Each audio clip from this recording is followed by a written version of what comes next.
Hello, Hallmark Hot Takers, and welcome back to Hallmark Hot Takes, where we review all 31 movies from the Countdown to Christmas offerings from the Hallmark Channel. And we are on episode, what episode? 17. So we are halfway through now.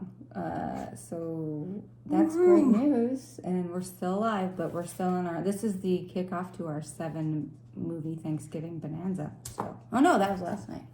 That was 9 Kittens of Christmas. This is the second movie. So it's highly likely that we'll be wearing the same clothes. Yeah, you're going to see us in this a lot for the next few, So tonight we are reviewing Christmas CEO starring... Oh, Out of you Candy didn't talk about Canes. the ratings.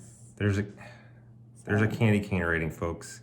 In It's out case of you 10 didn't know. candy canes, each of us having the ability for 5 candy canes.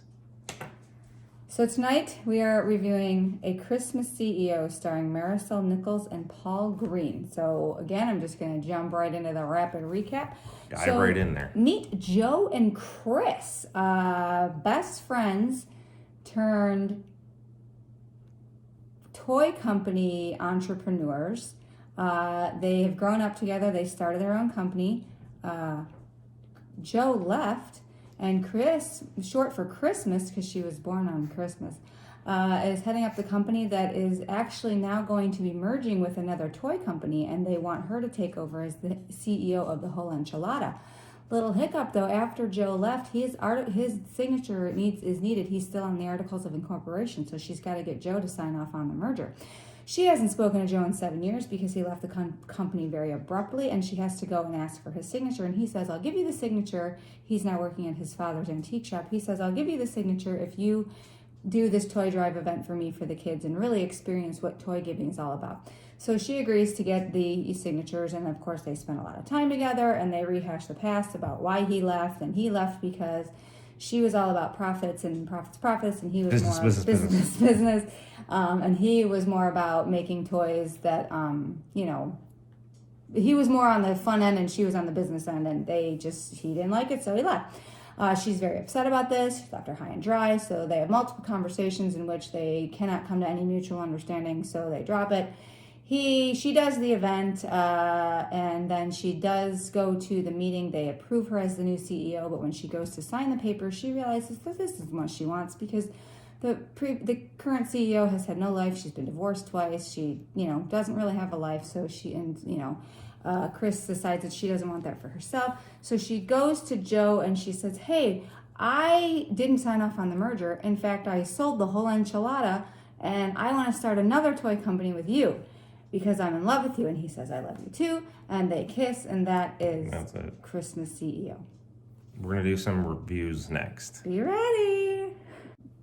Okay, so we are going to move into the rating portion of the show. So I'm starting. Positives. I'll start with my likes, which if you've been around the block a time or two, you know this is. It is kind of it trips you to know where we're going. It depends on where we start. We don't want to surprise anybody. No. So my likes, they do a scene at the roller rink instead of an ice skating rink, and I actually kind of like that. I like myself a good roller rink. But it was like the floor looked like ice. It was pretty cool. It was like a Christmas roller rink. There is a place in this movie called a Christmas Cafe, and they do a few scenes there. I have that too. And they have nothing but Christmas-themed desserts. And games. And we really want someone to open one of those in our town because it seemed really cool. It's just right after Thanksgiving to right at New Year's. So yeah. So there is Chris has a niece in this movie, Emma, and she is she's a wannabe singer. She's probably 12 years old ish. Mm-hmm. And she has this concert. Part of the Toys for Tots thing is this concert, this toy drive, and she gets to sing at it. And her parents have been out of town, so Chris is watching the kids, and they made it back for the concert because I thought that was going to be a thing, like, oh, her parents aren't going to make it back, and it's going to be a big deal. But they made it back for the concert, and I liked the clock that Chris had next to her bed. It was a nice wooden clock, but it was digital. It was very strange. I like the niece. I like the niece. She was good. She was a good child actress. Yeah, she was good. I liked her name was Christmas. It's kind of weird, but she was born on Christmas. But she was born on Christmas, so I thought that was different. In her name she went by Chris. I really liked the Christmas. She didn't go by Christ. That would have been weird. Yeah.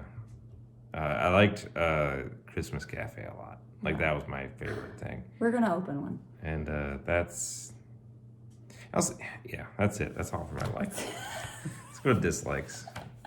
What do you got? Okay, first of all, I love Paul Green, the actor. I've liked him in a lot of things, but he was just a weirdo in this movie. He was a damn weirdo. He was so weird and off-putting. Yeah. I don't know how you could make him more off-putting. He was not funny. He was just a weird dude. Every time it made you uncomfortable. It was uncomfortable. Yes. And there was this scene that really hit it for me when they were at her house decorating her apartment, decorating the tree, and Emma falls asleep on the couch. And I don't know, if she were 5, I could see him picking her up and putting her in bed. But she's like 12 or 13 years old. He scooped her up and he took her to her room. And I just thought, it was just, the whole movie was weird. I didn't like it. Joe was very off-putting. I did not like it. It was weird. It was a weirdo. There's a scene where, so in the beginning of the movie, the scene sets at 1999. And then they're about, what, would you say 10 to 11 years old in that scene where they have their own little toy stands, like a lemonade stand, but they're for toys. And then we flash forward 22 years later to 2021. Mm-hmm. So we're supposed to believe that both of these actors are in their early 30s. There's no chance of that.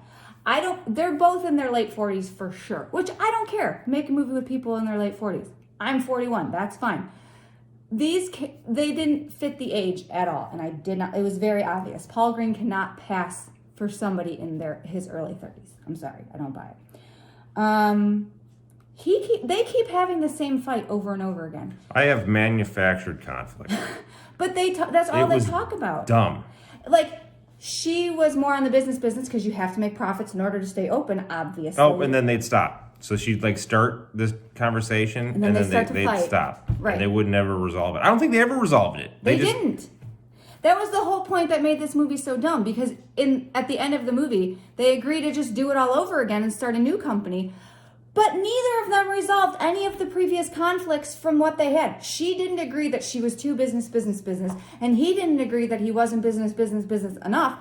They're gonna have the same damn problem that they already had. It didn't make any sense. Well, why did they sell? Why did she sell it to anybody? Right. We don't even know who she sold it to. Why would you sell your existing, successful, fully built out toy company and start over that you own? That's yours. Why would you sell it? You would just take whatever revelation you've had and make the changes needed to include Joe in the thing. Because Arlo's boss, CEO. That Arlo was who they were going to merge with. This other business company that they're going to merge with. She's retiring. So she wants them to merge, so then it comes into a new company and, it's taken care of. But in the end, she doesn't sign that, and then she somehow sells her company. Right. So, magically, there's somebody else available. So I guess she's got cash to open this new venture, but why would you do that? You already have the market share. You already have, So hold on a second. Can she sell? I don't think she can sell. She can't even merge without his signature. And that was on a merger documentation, right? I don't know. That wasn't like he signed over the company to her. You would assume it would have to be the same... A different process. A different contract. Yeah. That's dumb. I don't know. Dumb. The characters didn't have any chemistry. I did not believe they were in love with each other. No, not at all. Didn't believe. She's like the worst CEO too. She's on the phone all the time, but never really working. And any opportunity to not work, she took it. She's at this big meeting, this board meeting. But they were trying to show, she works all the time and she can't have the work-life balance, which... it didn't make any sense. And the whole manufactured drama with the romance, so he confesses his feelings to her, and she's like, well, we want different things. And they did, but in a it was all, the only way they could possibly be together is if she didn't go through with the merger. But if she did go through with the merger, they couldn't be together. That's stupid. If you love each other, business. So you have different, that doesn't make any sense. It's your business at that point. She's an awful aunt. She has this girl for a few days, and she's late to school every day. You're supposed to be a CEO, and you're supposed to be hyper organized. I would imagine, true. right? And you're okay, you need to be at school at whatever time. You'd still be late. You were going into the office. You were just on a call, which she walked her there. So, like, what is going on? Okay, but what did you think of Nick, the Santa Claus? That made no sense either. Was he supposed to be Santa Claus? Or there was this character who did the whole red kettle thing, and he was at all the events, and he was just spouting wisdom all over again. And you got the feeling he was supposed to be the real Saint Nick, but he... And they played these games. Remember they played the games, and they played Jenga? Like, it was like some fancy game they'd never seen before. Red and green Jenga. I'm like, you're a toy person. Like, how are you amazed by Jenga? They were... yeah. That's it. This movie was really bad, and is there any other dislikes that you had, or did we hit them all? No. This is the worst Christmas CEO ever. It was a bad movie, so we're gonna have to move to the ratings portion. And dear God, what are you trying to like rack my mind back to the half candy caners. And I really didn't like those at all. Nantucket, if you compare this to Nantucket Noel, that was again the last another movie. Another toy store.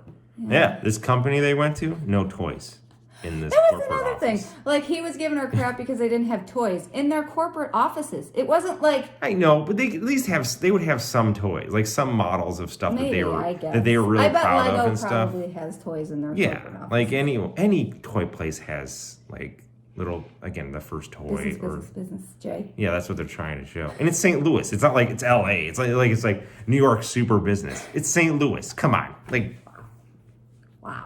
Stupid. So obviously I'm talking myself into a half a candy cane. I'm giving it a half candy cane. All right. I didn't like this. I am looking at the other ones, and this is as bad as Nantucket Noel. And I can't, in good conscience, give it a higher rating because it was just not good. I mean, I missed 9 Kittens of Christmas. I mean, in retrospect, I would have given that another candy cane. I'd have given that 4 candy canes. This is a bad movie. The Eli rating? I would have matched Eli's rating. Yeah, I should have. I should have given that 4 in retrospect. But anyhow, this gets a half. This is a bad movie. I do not recommend it. It's a bad showing from Hallmark. What if you can't sleep at night? Would you recommend it for someone who can't sleep? Yes. No, it was just too weird for that. Joe is such a weirdo. I don't know what it is about him in this movie. He's such a weirdo. That's a 1 candy caner. We are going to do some previews. How about that? Let's. Okay, so let's move on. Let's put this movie behind us and move on quickly to what I'm quite excited for, because this next movie, called An Unexpected Christmas, stars Bethany Joy Lenz and Tyler Hynes, who is a favorite of mine. I'm expecting great things. So Tyler plays a writer who convinces his ex-girlfriend to pose as a couple for Christmas. So we've seen this story before, more than once. But let's see where it goes. I'm excited to see what Tyler and Bethany bring. It's going to be great. You and Tyler. I like Tyler. All right. He's a good man. See you next time. Peace.